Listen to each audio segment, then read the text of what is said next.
So what we saw on Sunday happening is that the capital of Afghanistan, Kabul, was overtaken by the Taliban, just as they had taken over other provincial capitals across the country over the past several weeks. People were told to stay home, but in the morning, there was a mad rush on ATMs for people to try and withdraw their savings, and at the Kabul International Airport with thousands of people trying to evacuate and get on flights out of the country. We saw U.S. military helicopters flying over the U.S. embassy to evacuate personnel as smoke was rising, as documents and sensitive material was being burnt and destroyed.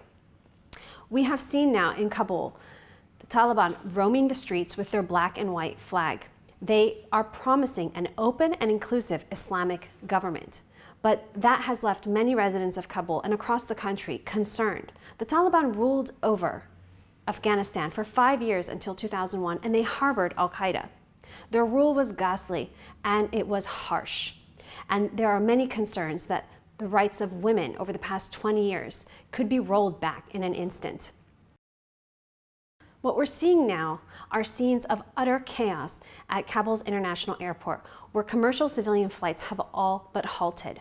What we're seeing now are evacuation flights taking place for military personnel, for diplomatic personnel, and for those with special visas.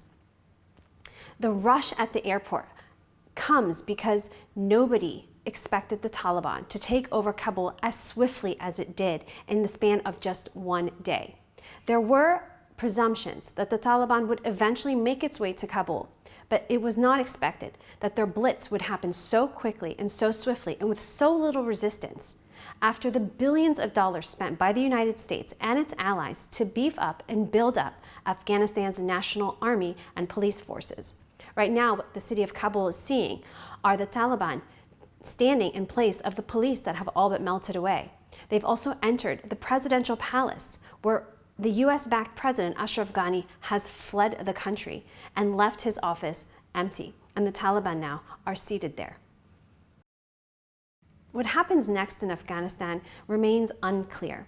The Taliban say that they are in negotiations for a peaceful and formal transfer of power.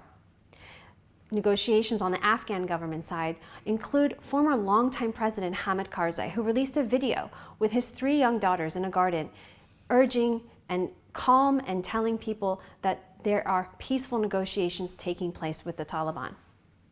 But that still has left little comfort to the minds of many Afghans who remember Taliban rule and who have lived under Taliban rule and who have already seen and reported scenes of civilians being shot dead, of women being lashed for wearing revealing shoes, of women being told not to attend university in other provincial capitals where the Taliban is already in control and has taken control over the past several weeks and months.